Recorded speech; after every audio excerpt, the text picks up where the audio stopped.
guys, what's going on? Chris here from Ant Life, and as you can see, I'm in the beautiful South African coast.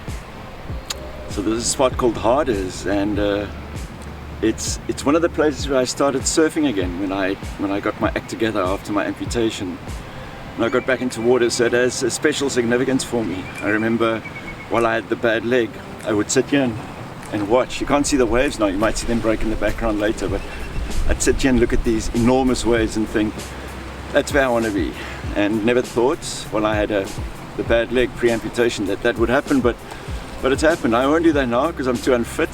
And that kind of brings me to today's topic, which is procrastination. And I'm a terrible procrastinator. It's one of the reasons why I'm posting a video once a month as opposed to maybe once every 2 weeks, or maybe even once a week. And it's not a big job to do, really, is it? To sit down and do this, have a chat with you guys, and I love doing it. I absolutely do. But this is what procrastination does to me, is it robs me of amazing opportunities and fun and connection, experiences. But today I got my act together, so here we are. Procrastination cost me many years of better mobility and a better life. If I had decided to amputate my leg earlier and not waited for 4 years with a bad leg, I think I could have spared myself a lot of difficulties and abuse of pain medication, but I didn't, and I kind of forgive myself for that because there was a lot of fear. The idea of being an amputee was very, very scary, as you guys would know, for those of you that elected to amputate.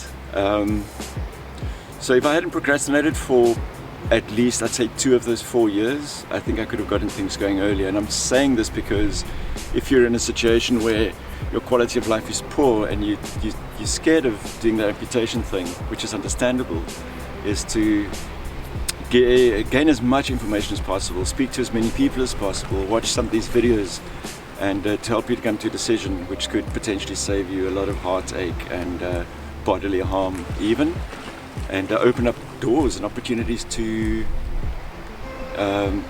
different activities, different experiences. And you know, once I had amputated, life started opening up to me.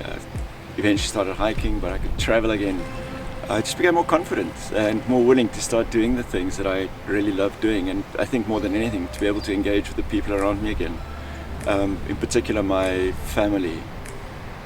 So something that I think is, or something that is really important to me as an amputee, is to always have a sense of where I came from, where I am, and where I'm going.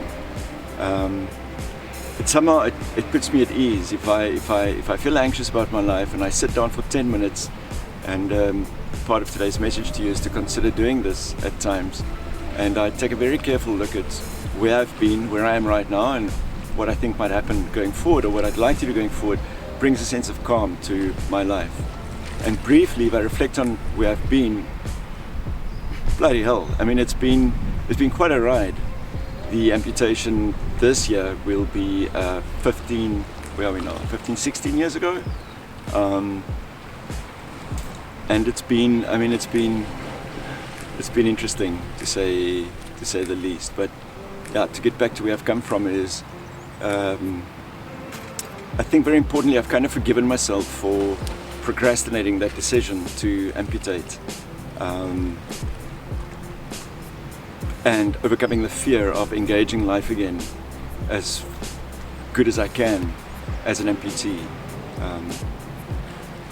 So a good sense of, and I think a word that comes up for me when I think of the past is a lack of self-awareness. I think although I was quite engaged with the world around me, I wasn't very aware of what my place is in this world that I was a part of, or what my role is. Just an overall lack of self-awareness. And I like to think that that's changed. So that brings me to, so that is where I've come from, brings me to where I am now. And again, the issue of procrastination is I have so many plans. There are so many things that I want to do, like communicate with you guys more often, that I put off. And a big part of that is being an amputee and finding excuses in my head why I can and can't do things. Often I can't do things. And I think we all have our own personal journey there and how we overcome that. As long as we learn to overcome procrastination. The wind is coming up a little bit. So I hope you guys can hear me. I hope that this mic is doing its job. But yeah, we put our lives on hold when we procrastinate, and I feel that when we engage life, it has a bit of a snowball effect. I feel that the more I do things, the more I want to do things. The more I engage life, and the more reward I get, the better I feel about myself and my environment.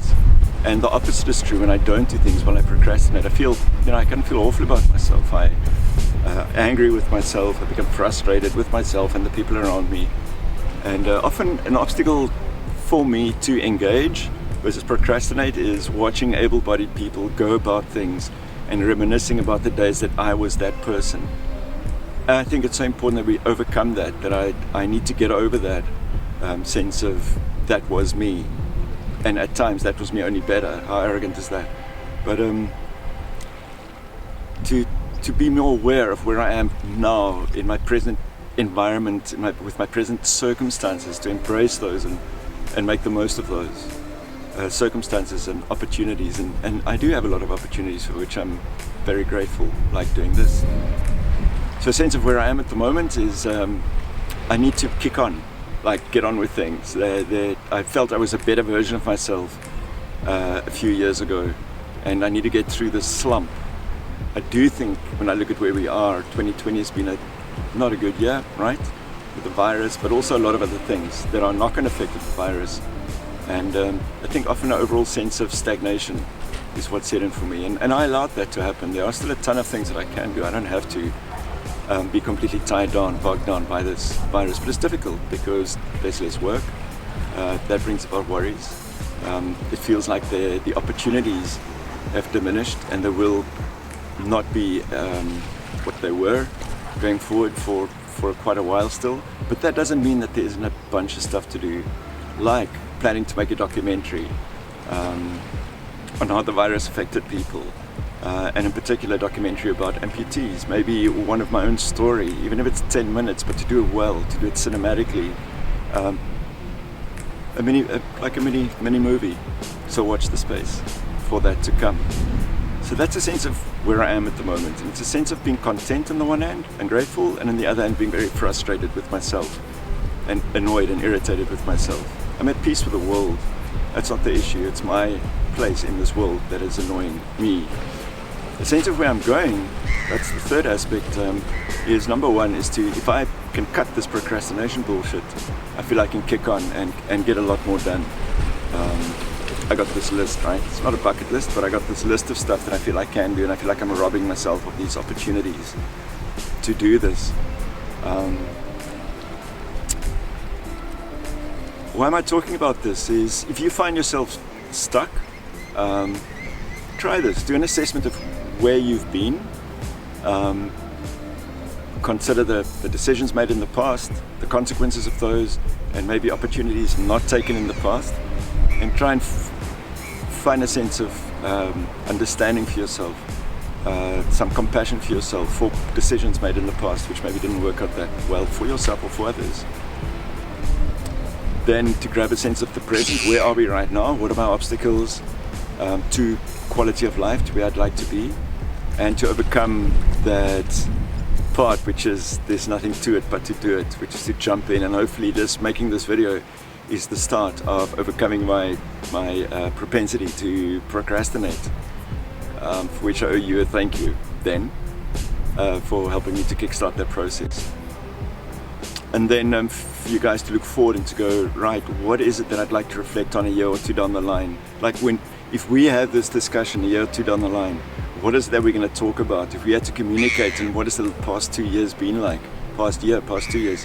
What is the story that we're going to tell?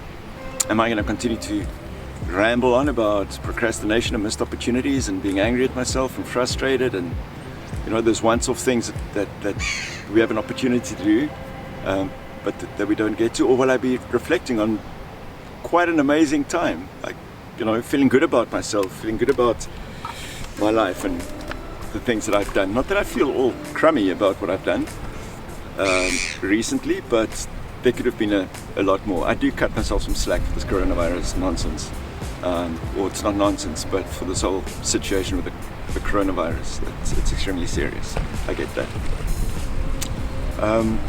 So I hope that, so this is, we're on, I think it's the 1st November today, 2020. What are we going to be talking about in 2021, 2022 by the end of the year? What is the story that we're going to tell? And I'd love to hear from you. Put it in the comments below.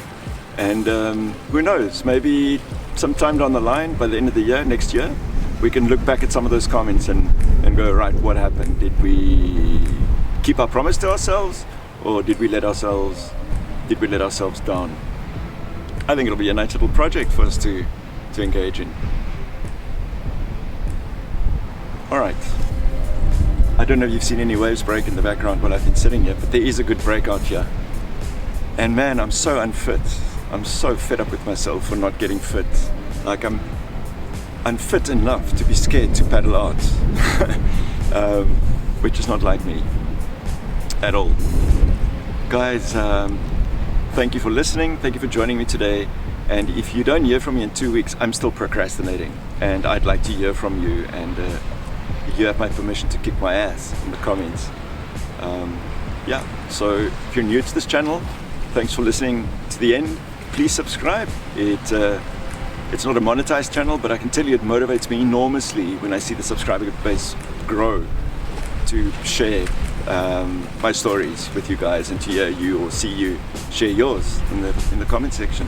If you've been commenting and I haven't answered, it's just that I've missed it. I don't always get to all the comments, but I do try my best. Alright guys, that is my story for today, and I hope to catch you in 2 weeks time on the next one. Ciao.